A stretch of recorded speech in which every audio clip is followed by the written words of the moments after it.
Today is going to be a different kind of video. As you have seen in today's title, I want to personally share my opinion on how to practice.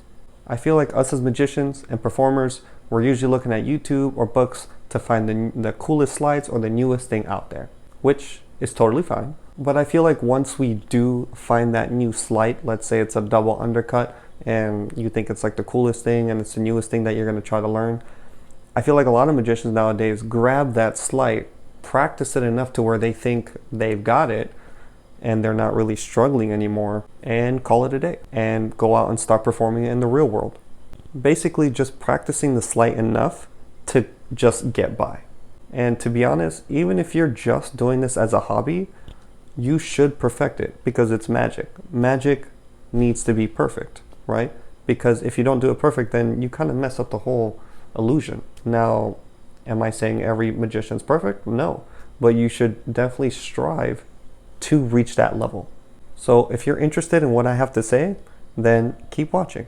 So today I'm going to break this down into two parts. I'm going to break it down on how to practice sleight of hand and how to practice tricks themselves. I'll leave a list kind of like right here on this side of the 5 things that I'm going to be going over for sleight of hand, because we're going to work on sleight of hand first. These same 5 things are added onto practicing on how to do tricks, but there's a bit of more added steps on this side as well. So we're going to just focus on the basic first, and then we'll get into that later.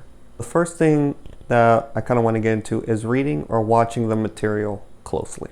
Now, what do I mean by that? So let's say we're going to use a double undercut as an example. Let's say you're watching this video on YouTube. Sometimes when you're watching these videos, you're not really fully paying attention. Sometimes you're trying to follow along with what they're saying. And then when you look down and you're trying to do this, right? And you're trying to practice it and you're looking up, seeing if you got it, you're missing, because I know a lot of you may think you're multitasking. I promise you, you're not. Sometimes you miss on what the creator or whoever's teaching you are missing on what they're trying to say. Now, I'm not saying this because I'm a channel that teaches and I don't think you guys are paying attention. I'm saying this because I did this too. So when you're watching this new tutorial, right, watch the video in full, right? Watch everything that they have to say about that piece of sleight of hand. So watch it, take notes if you have to, because all in all, it really is a class that you're taking. So watch it carefully. Once you've seen it once, then on the second row, right, then you can start mimicking, right? Because now you've grasped everything they had to say. So step 1 into how to practice. Now, step 2. Step 2 is going to be dividing the tutorial. Now again, what do I mean by that? We're going to change it up this time. Let's do a pinky count, right? Something as simple as a pinky count. Now, how do you divide a tutorial like a pinky count? It's just pulling the pinky down, or so what you may think. So in a pinky count, there's the grip. That's one part. Another part is putting thumb pressure so you can actually count off on this side, right, for the pinky. And then the third part is the pinky itself. If you're a little newer, I mean, I wouldn't even say new, even I do this to this day. Some people add a bevel to it so they can count a little bit easier. It's not an exaggerated bevel, but a slight bevel to actually do it. So if anything, I just mentioned off 4 parts to just a pinky count. You don't have to divide it like that, but I would recommend dividing it as small as you can when you want to practice. And here's why. Because when you divide it, right, you can now start focusing on each part. So you in your head, okay, is my thumb. It might get repetitive, it might get boring, but you're practicing and you're trying to make it perfect. So your thumb, you're making sure the thumb has the right pressure. You're making sure that you're holding it right. You're making sure that the bevel is not so exaggerated, and maybe you don't want it to be so straight either, right? And you've also got to focus the pinky. So just look at it one at a time. Okay, thumb. Okay, I think I got it. Grip, it's a little low, it's a little high. Change it. So on and so forth. And divide these parts equally and practice on each part and making sure that that grip, or however you want to do that sleight, is perfect. And once you got that down, that leads me to step 3. And that is practicing each part thoroughly until you can do it with your eyes closed. Now, I'm not saying that once you have it down to watch TV one day and just start practicing, right?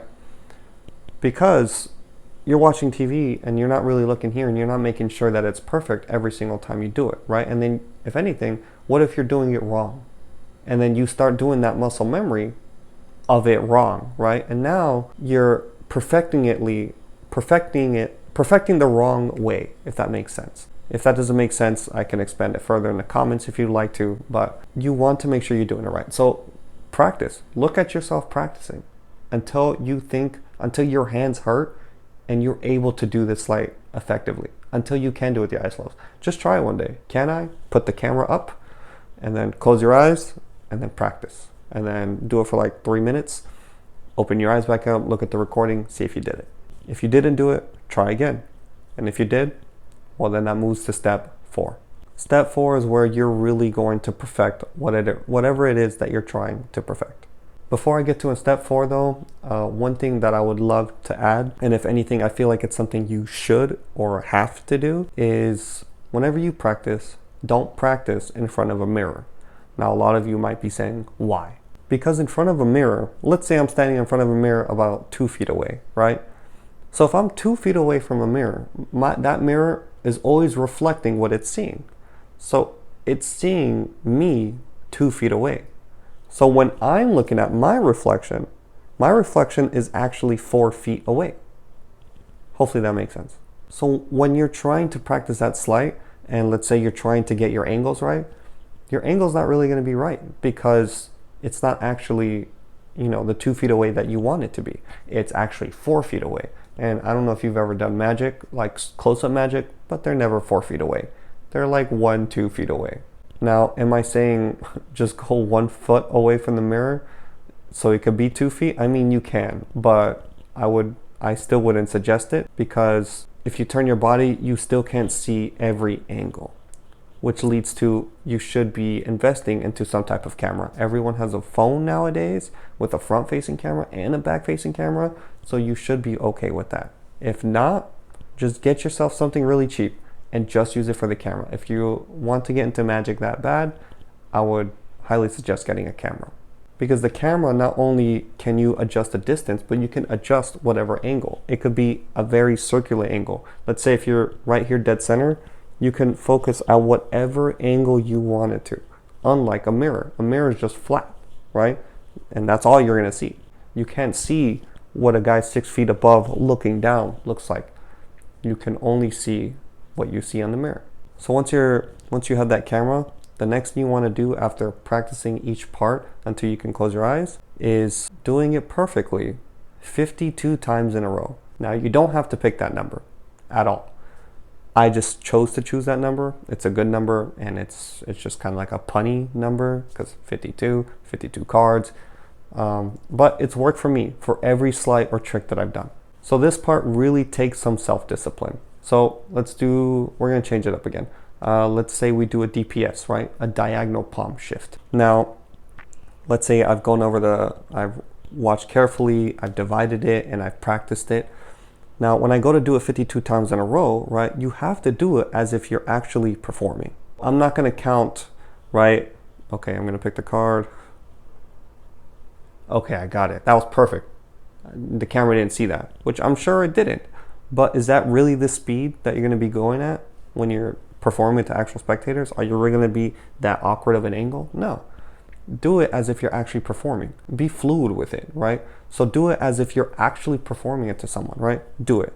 All right. You got it once. Did it look good on camera? Yes, it did. That's 1, right? Do it again, right? Even if you get all the way to 51, if you mess up at 51, you've got to restart. That's how that goes. That is how that process goes. You have to do this process until you have done it 52 times in a row perfectly. This is actually going to take a lot of self-discipline. So just bear with the process. It works. But for the last step, this is actually the fun step. Once you've perfected it, right? Now at this point, and only at this point, can you start messing with the sleight. And what do I mean by messing? What I mean by it is, like, let's say I learned the double undercut. But now that I'm practicing, now that I perfected it, now I know there's a better way to do this double undercut. Now start messing with it and perfect it in your own way and tailor it to you. Every sleight can be adjusted. the classic pass, the DPS, the double lift, a pinky break. Everything can be adjusted to your tailoring.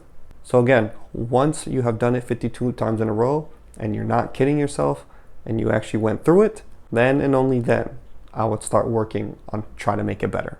Okay, so that has everything to do with sleight of hand, on practicing sleight of hand. So now we're going to move on to tricks. This is going to be a fairly simple one, but the information is good, so make sure you retain it. Basically, the steps that you got from sleight of hand, just shift it over to the routine, the tricks/routine side, and that's what you have to do, right? So go through those steps again for each trick, right?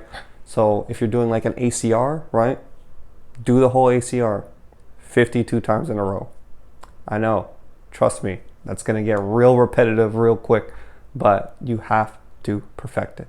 So on the last step, when I said to start messing with the trick, the only thing that changes over here on this side for the tricks portion is you're kind of tweaking maybe, I don't know how it flows, but the most important thing out of everything is the pattern. Is what are you saying to present this trick? And does it tie in well? One thing you want to do here is just be different. Be your own personality.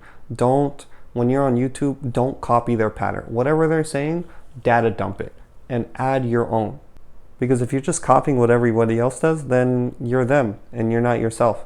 And you're just an advertisement to them. You're not projecting your own personality into the trick. And at the same time, some people can actually detect that and will know when you're just being a magician, right? Right? I'm sure you've heard of that. Oh, he's just in that mode. He's just in that zone. Oh, he's doing magic. But to some people, right? Look at mentalists. They're in it. That's them. That is fully them, right? And people will swallow that. They'll just melt at looking at what they do. Now, let's say you're a beginner, right? And you don't know how to make your own pattern. You don't think you have a personality. You don't think you can do it, so on and so forth. My best advice is to look at the greats, right? Go look at a Di Vernon performance. Go look at an Ed Marlowe performance. Go look at those old school magic videos, right? Tommy Wonder, right? I think that's what his name was, Tommy Wonder. Go look at his performance. They're all really good. Darren Brown. Look at their performances, right? Look at them, and then almost the same thing with sleight of hand. Take that and alter it. Change up a few things here and there, something that would suit you. Now I'm going to tell you that process is not easy. It will take a lot of time. Do not expect to be done with it in a month, right? It's going to take some time. Don't think, oh, I mastered it in a day, I'm good. No, it does not take a day. A week, not a month. It's going to take some time. Practicing is really not the easiest, but it really is rewarding. If you guys would like more videos like this, right, then, tips and subtleties of what I usually teach, then please leave it in the comments below so I can know your feedback. Because if you don't say anything, then I don't know, right? I'm not going to know what my viewers want. And again, it is something new, so please don't let me down. But if you did like today's video, then go ahead, leave a like. Please show your support. I would very much appreciate it. And if you haven't already, make sure you guys hit the subscribe button and make sure you just hit the little notification bell so you know anytime I upload. So that is all I have to say today on how to practice. So hopefully you guys learned that, use it well, but that ends today's video. So I will be seeing y'all next week. Peace.